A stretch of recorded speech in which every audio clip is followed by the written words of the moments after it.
day to you all. We're very excited here. Welcome to the Container Life Chat with Mojo and Jessica. Listen, guys, these are going to be by day. So 2 days a week, Monday and Thursday at 9:30 p.m., where you guys can come on and learn more information about the container life, what it means to be a real estate developer, what it means to be an investor, what that whole process is from start to finish when it comes to being in this construction world. And so I hope that you guys can take some notes so that you guys can kind of really understand and get deep into it, because we watch that good old HGTV, and HGTV is always not telling the whole story. So we're hoping to uncover a lot of really good things that you guys can focus on that will allow for you to learn more about what we do. So I'm very excited. Welcome to this call. If y'all have any questions, feel free to type it in the chat. Feel free to unmute your phone if you're on Clubhouse, and more importantly, ask away. So we're going to start with some introductions. We're going to start with Mojo. Mojo, tell these folks who you are, what makes you qualified to have these conversations. Hey. This is Mojo. My name is Monique Mojo Winley, and I am the founder and CEO of Black Box Queens, where we empower Black women with home ownership and real estate investment opportunities using shipping containers. I don't only help Black women, I help everybody. I get that question a lot. But I'm a Black woman, and Black women are my passion. And so that's my target audience, if you will. But I will build with anyone and help anyone and answer anyone's questions. I've been in the container business a couple of years. I'm one of those self-starters, like you read about something, you start YouTubing about it, and then you start visiting builds, and then you start visiting builders. And then you start developing these agreements with different builders, and that's where it started from, and that's how my company started, and it just seemed to grow. Hey, Property 360, she always represented for the ladies, just always. And so that's how I got started in the business. I'm one of those self-taught entrepreneurs, if you will. And I just love container construction and container homes, and partnering with Jess has been a godsend. And so I'm going to pass it to Jess now. Awesome. Thank you so much. I appreciate you, Mojo. Mojo is like an encyclopedia of the container life. So to me, it made very much so a lot of sense to join with her because of her knowledge base and her experience. And so you guys are probably wondering who I am and where I came from. Well, for starters, my family were developers, and I've been in real estate personally by purchasing my own properties in the last 18 years. So I've been buying property or land or tax liens, tax deeds, a little bit of everything since I was 18, 19 years old. And so now I progressed to being a builder. I started my own construction company 2 years ago after working for other construction companies, specifically in the container world. So I worked with a lot of well-known companies, and I agreed to not be competitors to them, so I'm not going to mention their names, but I was the project manager on a lot of their projects, and I've seen firsthand what it is like to build from the ground up. So I'm really excited to be able to share what I know with you all. I started my company about 2 years ago when I just started seeing all these natural disasters come about and just destroy communities. And it took these same communities forever to rebuild. And some of them still haven't rebuilt. And so that's disturbing to me. You know, I hate to see people suffer a catastrophic loss, but then also they can't get back ahead again. And so what I like about the container and why I focus on that is grateful. May have to mute Mojo. And also grateful for these opportunities was because in my world, when I saw the use of a container as a way to solve a lot of our housing challenges, as a way to solve a lot of our infrastructure challenges, I was highly impressed by it. And who would have thought as an adult I get to play with Legos? So I'm very excited by that. I just wanted to give you a little background on Mojo and I so y'all understood where we were coming from and why we started this particular venture together because we know what we know. And we want to share it with you guys in the way to help you guys get ahead as not only a layperson who may not know anything about real estate, nevertheless, real estate development, nevertheless, green construction or real estate development using green construction.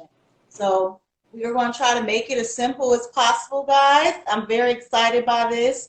Each one of our calls is going to be about an hour long. Feel free to ask any questions you feel that you need to ask and always wanted to ask. Even if it's something that you think doesn't even make sense to ask it anyway. We want to be able to kind of inform you in a loving way so that you can leave more empowered after you get off of our calls.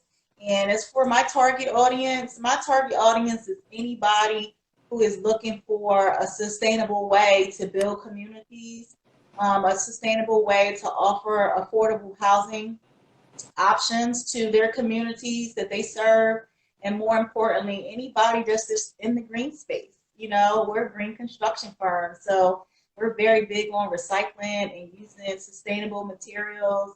Shout out to Robel, the developer. He's our architect. He was on earlier. Unfortunately, my IG is on the other side of the room, so if y'all are sending messages, unfortunately, I can't see it. So Mojo may have to respond for y'all. But with that, thank you guys, and we'll get started. So Mojo, I wanted to talk about tonight a way for us to kind of introduce this topic to a kindergartner. So I want us to talk so plain that anybody who's listening can understand it and be able to say, you know what, I know what container construction is about, or the ISBU, all the terminology that we use in our world. We're going to throw that out the door for our sessions because we don't want to complicate it. We don't want to make people feel like we know more than them. We just want people to be able to really get this information and take it to the next level. Because at the end of each one of our calls, guys, we're going to show y'all how y'all can partner with us. So it's not just about giving information. If you feel like the stuff that we're giving you brings you value, we want you guys to join us in this journey, and we will happily help you any way that we can. So topic one, Mojo. Okay. You ready for it, girl? I'm ready. All right. Oh, wait, all right. Jess, one thing. You got the Clubhouse in front of you? Yes. Make me a moderator just in case somebody want to be brought up and ask a question, and I'll be able to bring them up if you're talking and vice versa.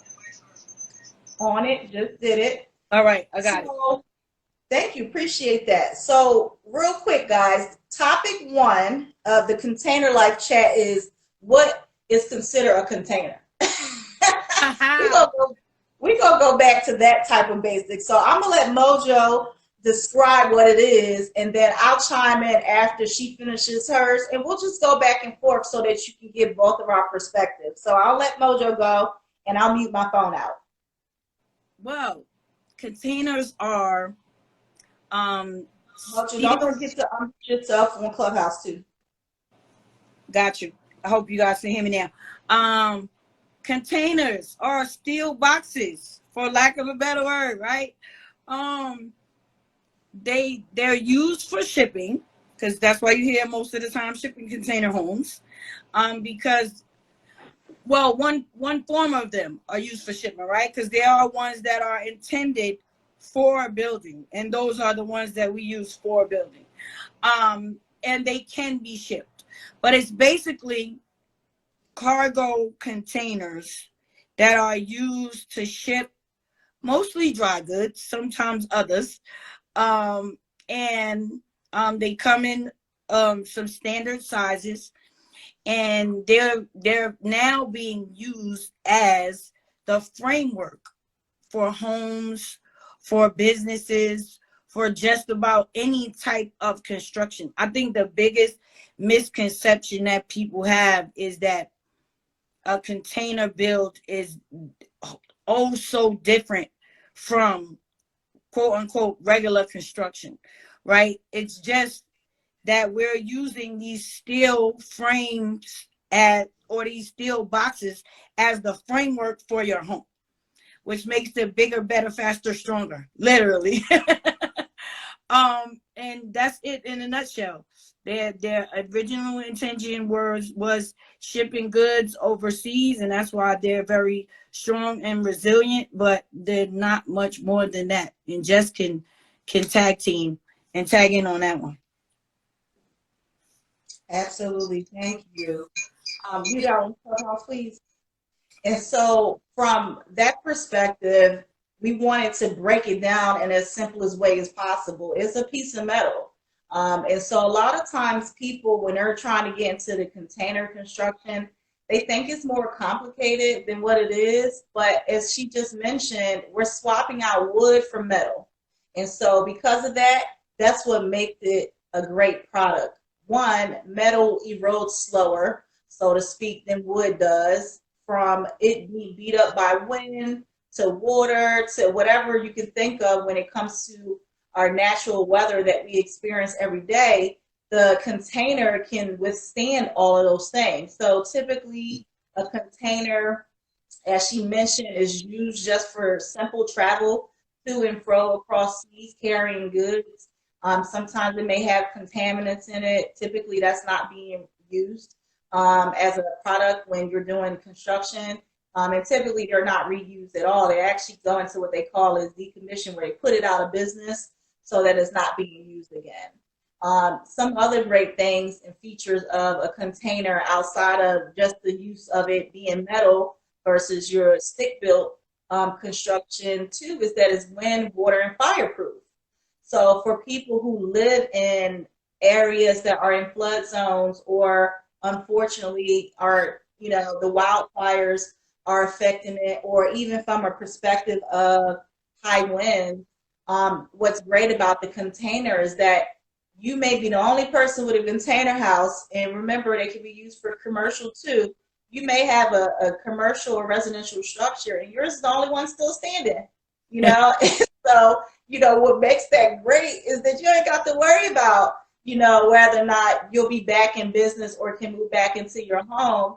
I would say, coupled with some other great green materials that we'll talk about later down the line, the container is just one of those things that can solve any problem. Like in my head, and I'll ask Mojo the same once I'm finished this comment. In my head, I feel like containers can solve every infrastructure challenge that we have in the world. So part of it is a misconception about, you know, people feeling like containers are just readily accessible, just piled up doing nothing. Unfortunately, it's a part myth because every container that is piled up can be reused. And so the ones that can be reused are the ones that we use in construction, of course. So my perspective of it is that I feel like the container could solve a lot of issues. The turnaround time, the durability, the long-term sustainability of the container by itself in comparison to a stick-built home. In my opinion, it's can be built quicker, it will last longer, and more importantly, it's healthier for the inhabitants. So the person who is the end user, whoever has to live, work, or play in it, it's healthier for them when you combine it with other green materials. How do you feel about that, Mojo? I agree. You know, for me, it's a container for everything.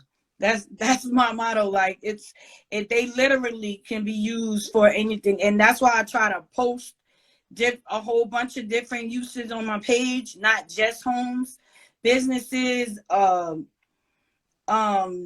play areas, everything. And it's like you said, the speed, the durability, like the way we're able to build so much faster than traditional stick build is crazy. And the green aspects of it and the energy efficiency and things like that, I really feel like it can solve so many housing problems, business problems. Like I said, we're currently working on some barbershop containers, and it's like a lot of times when people think about having their own business, they never think about putting their own structure on land that they own already. It's always, let me go rent this commercial space over here and over there. And I feel like the containers can solve that problem in so many different uses.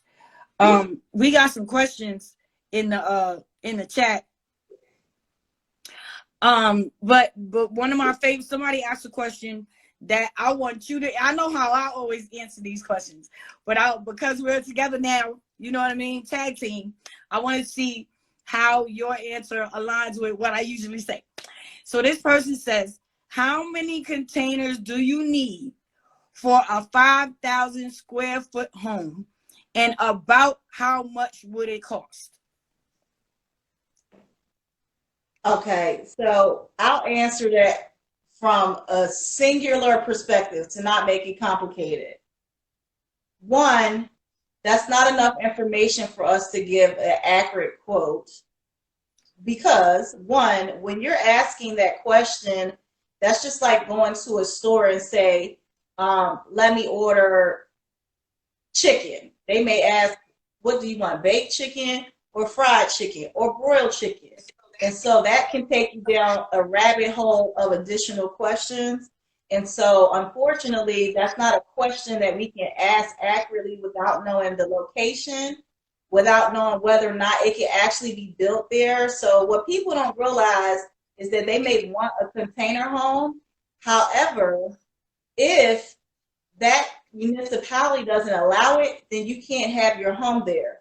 Another aspect of understanding a build out is what are your finishes?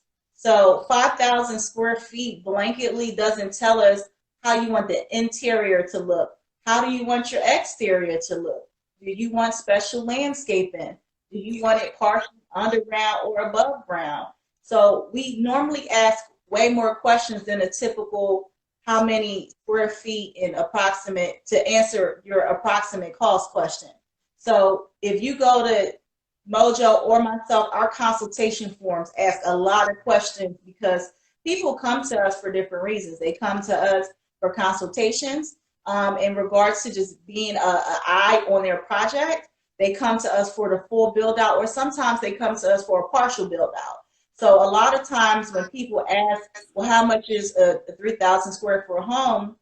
We can't really give an answer. And the finer answer comes from our architects and our engineers. So say, for instance, your 5,000 square feet is not a ranch style home. Maybe you want multi-level, split level. That stuff takes mechanical engineering and structural engineering specialists to come in and tell us exactly how we have to do that build out.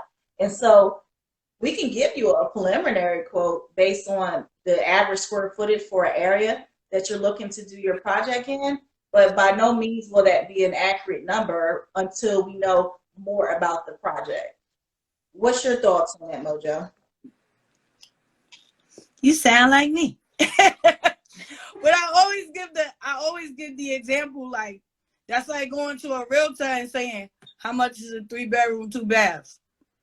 We don't have enough information to say where this 3-bedroom, 2 bath is, the style of home, like you said, the construction that goes into different styles of homes, and like that rough estimate that we may give, given the average square footage in a given area, is exactly that, a very rough estimate. We don't know if your municipality wants your container home to look like all the houses in the neighborhood. So you need special cladding or a special roof or anything like that. It's so many things that go into the cost of a home. And not just a container home, but the cost of a home, period. But container homes have their own unique needs and specifications where, like, we give a rough estimate based on square footage, but that is by no means a final number. So we on the same page. Awesome. Thank you. We do have a Container Life speaker who would like to come up and ask a question. E, you want to unmute your phone? E, you can unmute your phone. You have a question on a Container Life chat on Clubhouse? Yes, ma'am, and thank you both for having me, Jessica and Mojo. My wife and I both own a lot. It's a 1/4-acre lot in Fort Pierce, Florida, and it's just been sitting there, but we've recently seen container homes, and we're very interested and trying to do maybe a multi-family to bring in some income on the property. So I guess my first introductory question is, how do I even know what my lot is home for, if I can even build a multi-family home on the lot? And just any introductory tips on how to get started in the process. Awesome. Great question. So if no one didn't hear him, after each question, we'll repeat it so you guys can hear it since we're streaming from two different locations. So he asked about if he has already existing land, how could he go about building a multifamily on there? And basically, he asked, what's the first steps to get started? So for starters, thank you for that question, Eve. That's very important. So a couple things that a lot of people don't realize. So going back to the HGTV thing, a lot of people feel like, well, HGTV says all we got to go do is buy containers and just plop them on the land, right? So unfortunately, HGTV doesn't tell you that you have to, one, get a topography survey done and a soil test. And so in plain English, those two tests, so to speak, are ways for you to understand whether or not your land can even withstand containers. So whether it's a tiny home using one container or multiple containers with multiple levels, the weight of the container actually presses down on the land. So I was talking to Mojo earlier about how here in Georgia, I see people park on their grass. So the challenge with parking on your grass is every time your car and multiple cars constantly park on that grass, park on the grass, it compacts the dirt. Under all of that is your pipes. Under all of that is your sewer system. All of those things are all underground. So when we revert back to the example of a container, the weight of the container and those two tests that I talked about earlier lets us know whether or not your land can actually sustain the weight of that container. So one side of it is the soil test tells you how water travels through your property. So the soil test, or percolation test is another name for it, is how water migrates from the surface down into the subsurfaces of the property. And the topography survey actually helps you understand what peaks and valleys are happening within your property. So why is that important? When you're building out and you are using containers, I would say, I can't say off the top of my head how much each container is, but there's different sizes. That'll be our next topic, the different sizes. But the container itself is very heavy, obviously, right? That's common sense. We see that. So when you start adding additional things into it, like your finishes or adding human beings, your natural weight of a human, and let's say you have a whole family, now you have multiple humans constantly walking on that.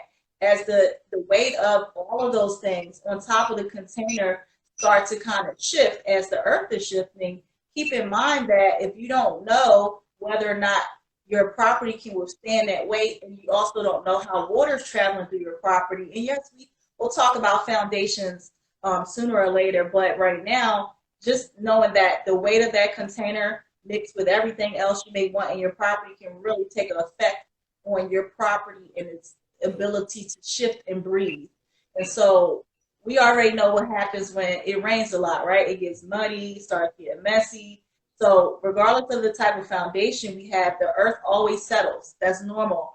So no matter how much cement we're using, steel reinforcement we're using for rebar within that construction project, just know that the weight of the earth on top of the water and everything else that happens with our lovely weather, it affects how your property shifts and moves.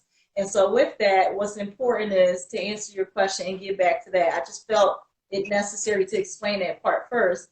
If your first steps are to get if you own the land, to get a soil test or percolation test. Typically, we talked about this earlier, there are, depending on your state, sometimes the university provides that as a service. So your local universities, I would say more of a major university versus like a technical school or a community college, they normally provide that kind of service. And then you have your TOPO survey that comes from a geotech specialist. So that is their name. They're geotechnical survey people, and they do that type. And so with that, keep that in mind that those professionals have to be licensed and bonded, because God forbid, you let Uncle JoJo do this for you and he do it incorrectly and something happens on your property where the containers implode. Because, excuse me, when people don't realize that part of it, and I don't mean to get serious for a minute, but like this is serious business. So you have to remember, you are trading off wood for steel, stick built versus this green construction method.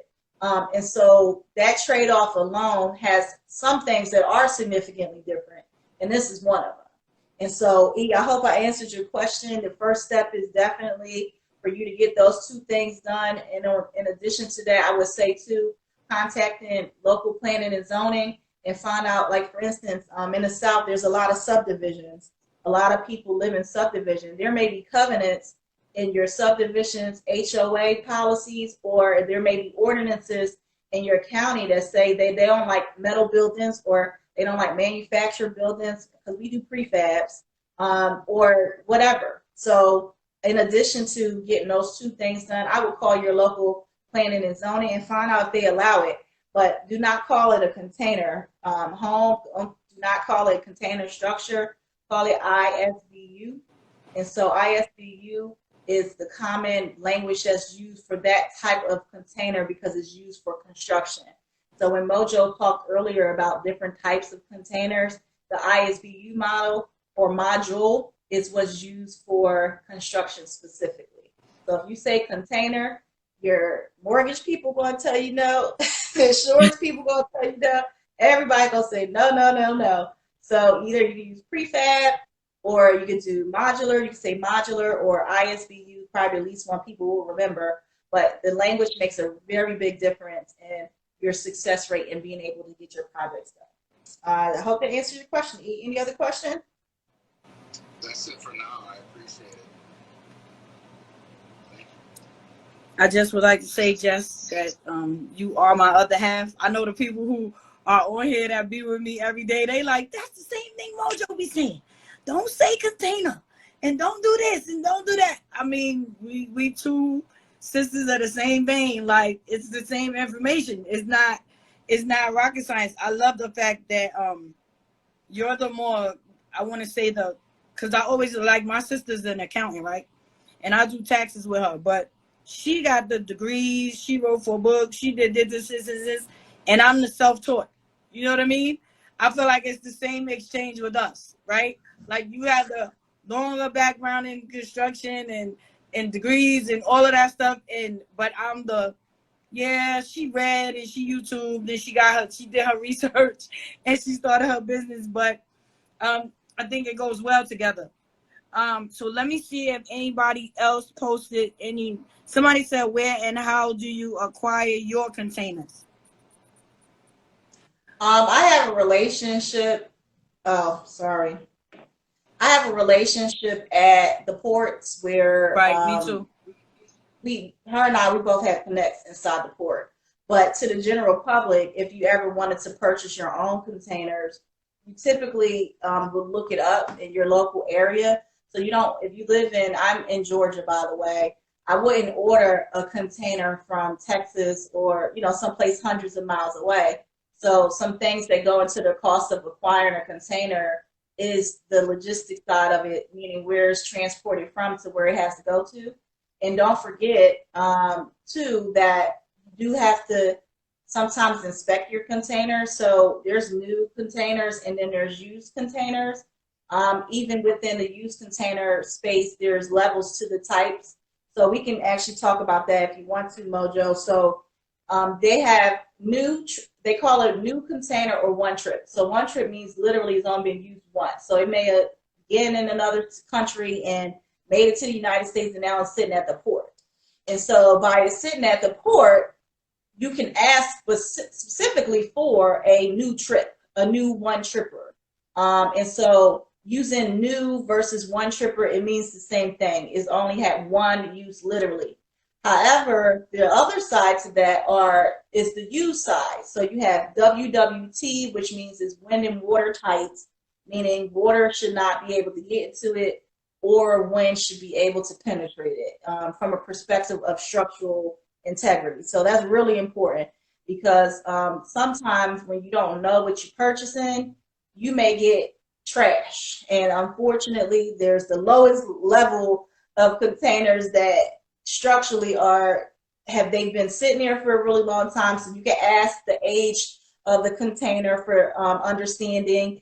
There's certain things that you can kind of have control over when you're acquiring a container. So I would say if you want to be the safest, go with a one-trip container or a new container.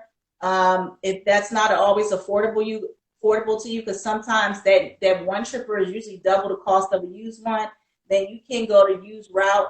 Just make sure it's what they call a WWT or wind watertight, or just ask, how old it is. The best types of containers, if you're asking for age, is less than a year, less than 18 months. So it hasn't been sitting there that long. The longest it's been sitting there, the longer, typically it has probably some kind of erosion or structural issues, which most of the times may not matter if you're cutting out, you're adding a lot of windows and doors, but it's best to have a strong foundation from the beginning than to figure out later, oh man, I should have never bought this container.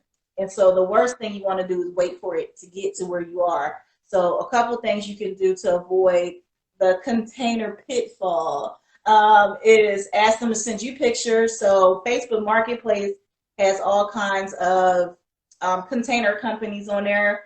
A lot of them, your best bet is to choose something that is close as possible to you. So you can type in shipping containers in, for instance, Macon, Georgia. That's where our office is at, and find out what containers are actually available in that area. However, the other side to that is if you don't ask a lot of questions, meaning delivery time, how long it's going to take for them to get that container to you once you pay. I would not pay for a container other than a trackable method of payment, meaning credit card, debit card. So if you never get your container, you can challenge it with your card company versus a Cash App, a Zelle, or Venmo. Once that money is gone, that's it. That's a wrap. And so you can't challenge anything after you've used transactions that aren't trackable, unfortunately. We've never experienced that, but I've had customers that told me that they paid for stuff through Zelle and Venmo. And even this is just nothing to do with container purchases in general. If you're doing business with somebody and they only take Cash App or they only take, Venmo and Zelle, I mean, those aren't even options in the business world. Like, you can't even use those. You have to use credit card processing, or you can send invoices, but it's still through a credit card processing like Stripe or Square. So if I can't track how I'm sending money to you, you will never get my money. And I don't even, I'm being real, and I don't like when customers ask me, do I have Cash App? I say no. So they can send through, I can send them an invoice and they can use their card on their side and send, their payments in. I just don't suggest it. It's just not safe. And I'm just more about making sure you get what you ask for versus you being burnt and now you got to start all over again. So with that being said, if you're purchasing one on your own, I know I said a lot, I talk a lot, my bad, but not really. But you have to be safe even when you're purchasing your containers from a structural perspective and a monetary perspective. So please keep that in mind. You don't have to use Mojo and I for your projects, but you do need to understand that whatever you're purchasing, make sure you're getting what you purchase. So don't wait till the container gets there. You're like, oh man, look at all this rust, because now you got to sandblast. And sometimes you may do that anyway to take the paint off, but if you were able to see photos of your container before you got it, you would know how much, if you have to paint it all, and how much work sandblasting or whatever may need to be done on your container in order for you to do the project. So it's just being cautious, and to me, it's cost savings when you already know what you're getting, you know what to expect, you know how to conduct yourself, and you guys don't have to listen and take heed to everything we're saying. You go online and research a lot of this stuff, because I want you to know we're not telling you random things. We're actually telling you things that are facts or from experience. So I want y'all to be safe when acquiring your container. So please keep that in mind, that you have to know what you're asking for to even know what you're getting. So definitely make sure you ask a lot of questions, ask for pictures, only send by trackable methods. Yeah, I'm a fan. Like I said, we live in an age now where you could Zoom or FaceTime to be able to really get a whole video view of the whole container. And it's still a situation where you want to order from somebody as local as possible so you can roll up on them like, I want to see this container that I'm putting my money up for. If that's possible, that's your best way to go. To be able to see it and put your hands on it and you know, walk around it and all of that. But if not, extensive pictures and video and seeing the numbers on the side of containers, so you know, you can get the history of a container using that number, and you know that they sent you the container that they took the pictures of, right? Because they might send you pictures of a one tripper and then send you an old rusty one because you don't know no better. You know what I mean? So you ask to see the numbers on the side of the container, and you can see video and such, so that you can follow and track it and know what you're getting. I fully concur.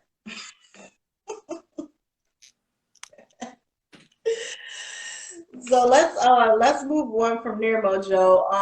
I would also like to talk a little bit about what uses there are for containers. And so a lot of people don't realize that in this container world, and as I mentioned before, I feel like the container could solve any problem. I've traveled abroad extensively in my life and just see some minor things that can be fixed if only a container was in that space. So, I'm a little container crazy. Call me what you want. But what I will say is that we're going to now discuss different ways that you can use the container. And thank you, E, again for speaking from that perspective. Let's talk about the accessory dwelling unit first, Mojo, along with a multifamily. So we'll start from what he asked about, so maybe he can get some further clarity on his question earlier. So for starters, couple things, accessory dwelling units. So we're not going to go into like the ordinance or legislative part of, containers, but we are going to talk about the use of an accessory dwelling unit for rental income. So we'll talk about that briefly. We can have a whole session about that because this is the one way that senior citizens, young couples, married, single, whatever, if you got land, you should be making money off of it. So the accessory dwelling unit, or ADU, is what is commonly synonymously called, is a unit that is designed to either be one, it can be from a perspective of a in-law suite. It can be an apartment, Airbnb. It can be just a tiny home, a she shed, a man cave. You fill in the blank. If it has electricity and running water, it falls under the accessory dwelling unit. Now, if it doesn't have that in it, meaning electricity and water, it's considered it be considered storage. So the reason why I had to describe those two things is because when you don't have electricity and water, you don't need a permit. Okay? If you have electricity and water, you need a permit. So Mr. E earlier asked about, the land that him and his wife have as a way to place a multifamily on there. So what I would say is, one, when you're trying to decide what to do with your space, sometimes it's probably really important for you to call planning and zoning and find out what the accessory dwelling unit laws are. Again, we're not going to go deep into that today because each county does not always accept accessory dwelling units, and some counties have very specific rules, meaning height, setbacks, and everything in between. And so this is just high level on why you want to have an accessory dwelling unit. So when you have land that's being underutilized, you're missing out on money. So here's how I look at underutilized land. So I'm a land developer. I love land. I will buy an empty, vacant, undeveloped lot before I buy a house that I have to fix and flip. Here's my perspective. Take it with a grain of salt. By the time you spent that same money to fix that house up, you could have built a new one. And that's just my opinion. you know, because when you're doing fix and flips, and yes, I've done them before, by the time you start getting deep into the trenches of that project, you don't know what you're going to come in contact with. So just like on HGTV, which I will say that part is accurate, shout out to HGTV, when they do those fix and flips, that's real stuff. You start breaking down walls, you don't know what's behind that wall. You don't know, depending on the age of the house, what kind of wiring and all that stuff has. What I like about new construction is that you know what you're placing in the house from Jump Street. So you don't have to guess what's going into that house because you personally chose it. So you customize the home to your needs. So when it comes to an accessory dwelling unit and you having vacant land, that's a great way for you to earn additional income. So here are some ways to look at your vacant land. Depending on where you're located, and Mojo, I'll pass it over to you after this comment. Depending on where you are located, the accessory dwelling unit can bring you anywhere from a couple $100s a day up to thousands of dollars per month. And here's why. Just from Airbnb alone, let's just say you're in a college town and you have a conveniently located piece of land that you may live on it or maybe vacant land. You can add tiny homes, duplexes, triplexes, whatever to just maximize the space. That's all we're talking about. So I'm going to give an example of 1 acre can fit about 20 units on it. Yep. With space in between and all of that, right? And that's not even talking about if it's multiple stories or any of that. So let's just say you have 1 acre, you put 20 units on there. You can do Airbnb at anywhere from $100 to $200 a night. You already know times 30 days how much money you just made. You just made anywhere from, you know, your typical $3,000 to $6,000. That's just based on that. Now, people like this tiny home experience, guys. Listen, don't sleep on the tiny home stuff because a lot of people think full-scale house, you know, and for me, a full-scale house is greater than 1,200 square feet.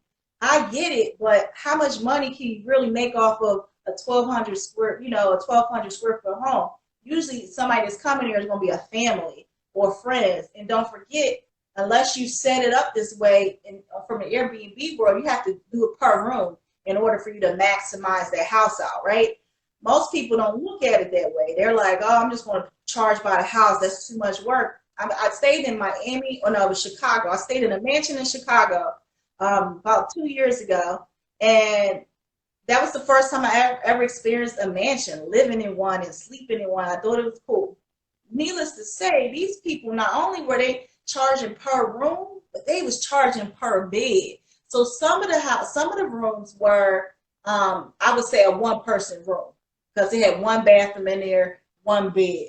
But some of their rooms actually had bunk beds, and I'm talking about 2-3 bunk beds. So they charge by the bed. That's 6 people in one room. They charge every single bed. So when you look at a multifamily, you don't have to go by any of the examples that I just mentioned. But when you talk about maximizing the amount of money that you can get off of just the Airbnb alone, the opportunities are endless. Not to mention student housing, because from a student housing perspective, when I was in school, they charged way more than they should, but they were charging us by the bedroom. And so I'm pretty sure when I was at school, they charged us anywhere from $2,000 a month to more than that per bedroom.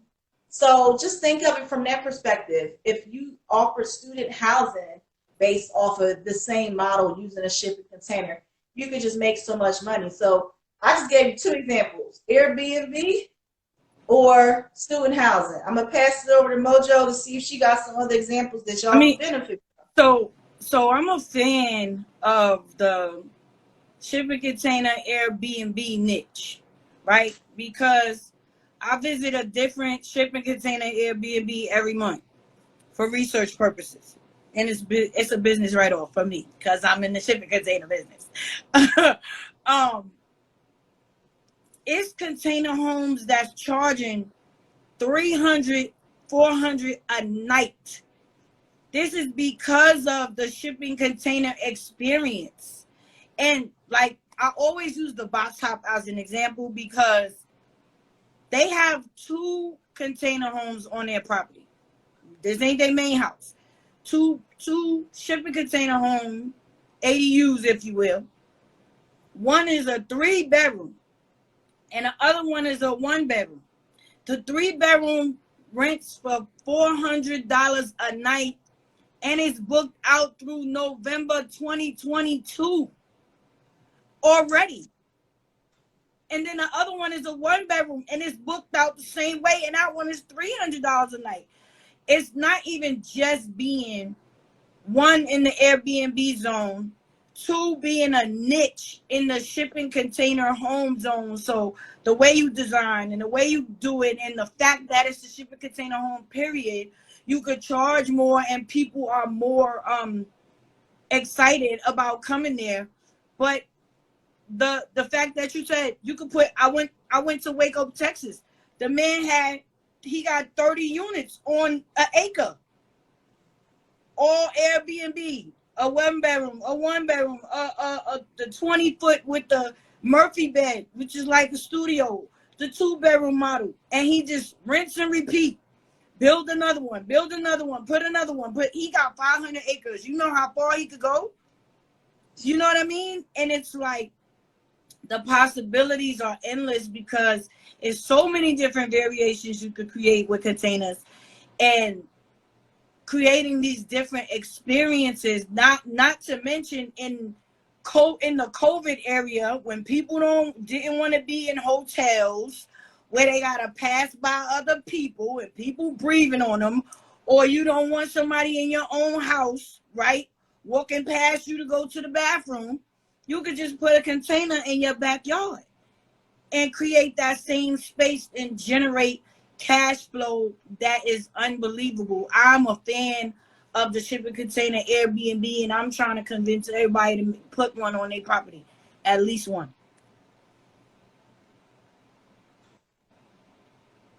At least one.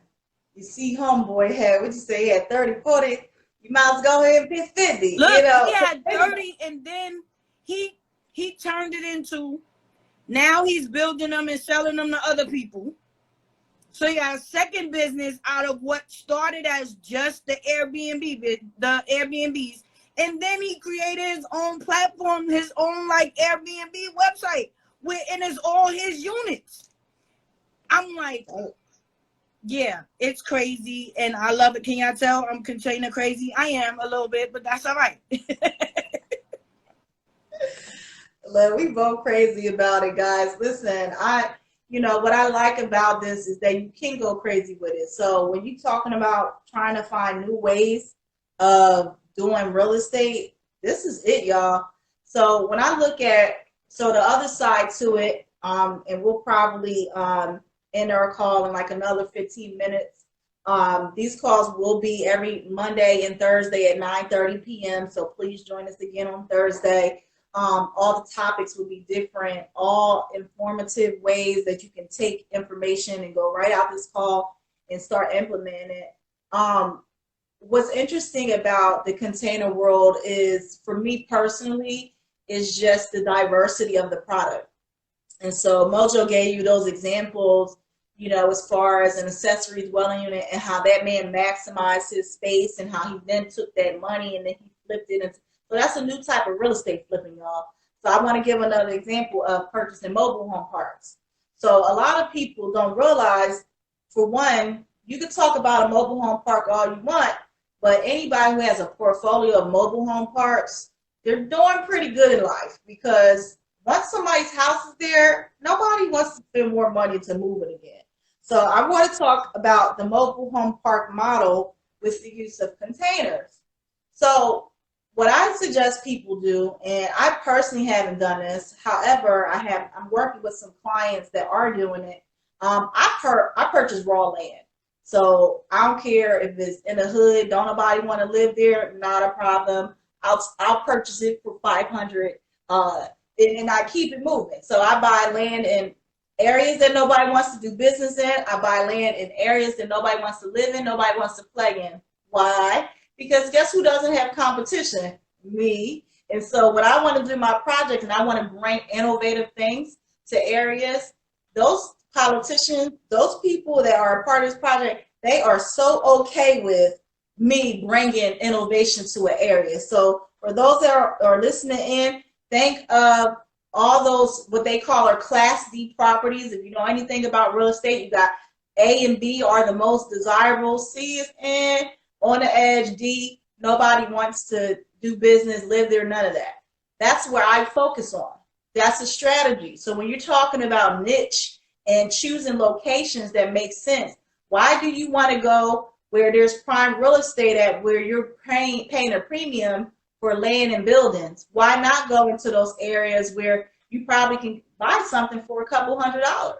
You know, and so that's what we've done all of 2020. While people, you know, I don't know, I guess they was mad about COVID, we pivoted into purchasing land like a crazy person. We have a total of probably close to 800 acres, you know, across multiple states. And we're looking at it from a perspective of nobody wants to be bothered with real life right now, but I'm grateful to be alive. I'm grateful that my family is safe. And if you're listening, I'm grateful for your family being safe. If you all were able to survive COVID, but our lives should not have stopped during that time.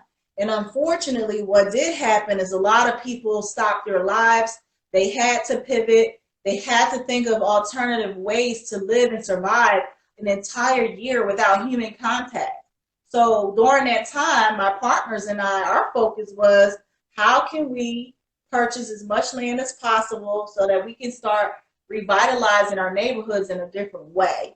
So we're going to wrap up our call in about 8 minutes, but here's a different way to revitalize neighborhoods in a different way. So a lot of people don't want to be concerned with those Class D properties. However, if you're the smart one and you really want to find a way to do some social impact work and also revitalize neighborhoods and reduce gentrification, for me, that was my strategy. My team and I, we got together, we identified areas that we could purchase that nobody wants to live, work, and play in. And now we've acquired those properties, close to 10 right now, with a total of the 750 acres, where we now own that property and we're going to place containers on there. Same thing with the mobile home park. If you buy a dilapidated mobile home park, you can remove those old mobile homes. And believe it or not, if they're in pretty good condition, you can still sell those mobile homes. So that was one of the first things I started buying when I moved to Georgia. I started buying mobile homes because I was getting them for like a few $1,000s and flipping them for, you know, in a higher double digits because I didn't know, just didn't know that people love containers like that. And not just that, a lot of people who have mobile home parks, instead of buying new ones, they'll buy used ones. So in a mobile home park setting, if you were to purchase a mobile home park, the ones that you know, that's a wrap, you need to get rid of them. Then you demo those, replace them with containers, and then the mobile homes that are left to keep the consistency of the neighborhood up where you'll have all containers, just sell them to another mobile home park. Honestly, you don't even have to sell them to another mobile home park. When I got rid of mine, I sold all of them on Facebook Marketplace. And so that's a way for you to get some of your money back for the land if you decide to purchase a mobile home park. Now, what I can say is the cost of mobile home parks have went up significantly in the last 2 years. Don't really know what that's about. I guess that's a part of somebody's major real estate portfolio, but I'm gonna turn this over to Mojo after I say this, that from a perspective of mobile home parks, look at that as a way for you to transition into doing larger development projects with minimal effort. The basic framework things are already there. So something I didn't mention is making sure when you acquire land is that your land is utility ready. So what that means is water hookup is already there, as well as electricity is already there. When you have to create those utilities or pull them from a distance, from a long ways, that can be super expensive. And that's not even to mention what it would take if you had to put a well in or some other kind of sewer system. So keep that in mind when you guys are wanting to join the container life, that there are some things that you definitely want to take heed to as far as like the type of property you're going to buy, where you're going to buy it at, and all that good stuff. But the other side to it too is that if you want to purchase land, make that land count. That means when you're going to buy some land, one, make sure you can build on it, what you want to build on it, and just maximize the space. Because if you don't, unfortunately, you may be missing out on some opportunities. So I'm gonna pass it over to Mojo to make comment about, you know, anything that I just said, and then we'll be wrapping up in a couple minutes, guys. Yeah, yeah, guys, I'm here. It's crazy because I just I always talk about buying mobile home parks because it just makes sense. All the utility hookups and everything is already there. It's divided, subdivided into the plots. It makes so much sense, and it can literally revamp the way people view mobile home parks. Like, people have this misconception about trailer parks and mobile home parks and such, but if we start bringing container homes there and changing the landscape of mobile home parks, it'll be a whole new situation. And like you said, looking at those areas where people don't want to buy, one of the keys that I always think about is fire damaged homes, because homes are sometimes so fire damaged and they sit there as an eyesore and nobody wants to buy it because nobody wants to deal with the repair. I'm like, let me buy it and knock the home down. But all the utilities and everything that's there for me to put a container home is there for me to start over. And so that's like the perfect type of land to get, right, given the damage. No, you know what I'm saying? You got to understand what damage was done. But it's those innovative ideas, those thinking outside of the box in different ways to change the housing landscape. Like, it's so much that can be done, and containers are a solution that'll fill a lot of gaps, I believe. I invited Nasir. I think he's just chilling, listening right now. One of the founders of the Subconscious Club. I invited him to speak and he ain't come up. But he here listening. That's what's up. But it's 10:30. So we just, oh, there go Nasir. Let me see. Nasir, you want to say something? Shout out to Nasir. Yes. Tell Leslie Horn, Jessica Lewis said, hey girl, hey. What's up, y'all? What's up? I'm just popping in, coming to support y'all. Love that y'all hosted something under the club. And looking forward to do business with y'all. Shout out to these ladies. Make sure y'all follow them. That was great, short and sweet. And it's the end anyway. So if you can't hear because you follow me, then I need you to follow Jessica's page, Ship and Living, because we're gonna be on here doing this thing together. And on Clubhouse is just CEO1. Yes? Yes. I got it. And I'm Mojo Knows with a Z, because don't sleep on me, on both platforms. It's Mojo Knows, and we all about that container life, and we just want to come a couple of times a week and chat with y'all about all things containers, and exchange and have a meeting of the minds and exchange ideas and figure out how we can solve some problems and create some solutions using shipping containers. And that's Mojo, and that's me for the night. All right, Jess, close it out. Thank you. Before we close out, Davin wanted to ask a question. Oh, my bad. On Clubhouse. I just popped in at the end. I just want to say I'm all about the container life. Containers all day. Hey, I ain't mad at that. We like that. We want y'all all to be about that container life. This is a great way, and as y'all know, Nasir, this is his group on Clubhouse, and he was gracious enough to let us talk about it. 3 Squared Inc. is a partner of Mobile Enterprises. We currently have a relationship with Leslie Horn, one of the founders of the organization, who, you know, me and her will be doing some projects in Detroit together. So I'm very excited about what's to come in Detroit. Just to stay abreast of everything that's going on with us, definitely follow us on Clubhouse, Instagram. We are going to upload this same video onto Facebook as well as YouTube as a way for people to go back and kind of see it. The audio, we're going to upload it to Anchor. And if you know anything about Anchor, Anchor will have us on iTunes and everywhere within a couple days. So we'll make sure as soon as we get those uploads done that we get it over to you guys, so that if you want to listen to it while you're driving or watching in your free time, you'll be able to do that. We are very open to questions, and we will have guests. So you all don't always have to hear our lovely voices. We want to have some of our partners who are in the community, doing from our architects to our building inspectors. We have all kinds of really cool people that we'll have on there. And so some of you probably are wondering, how can you partner with us? The one main way to partner with us is send us a message. Inbox us. Let's have a conversation. We're very open to those opportunities. From my perspective on Mobile Enterprises, if you go to shippingliving.com, you actually can sign up for our master classes. We also have an apprenticeship program that's being rolled out in 15 states in the upcoming months. And then, of course, as you guys know, we announced recently that we're hoping to franchise soon. And so please look forward to all that information on shippingliving.com or across our social media channels.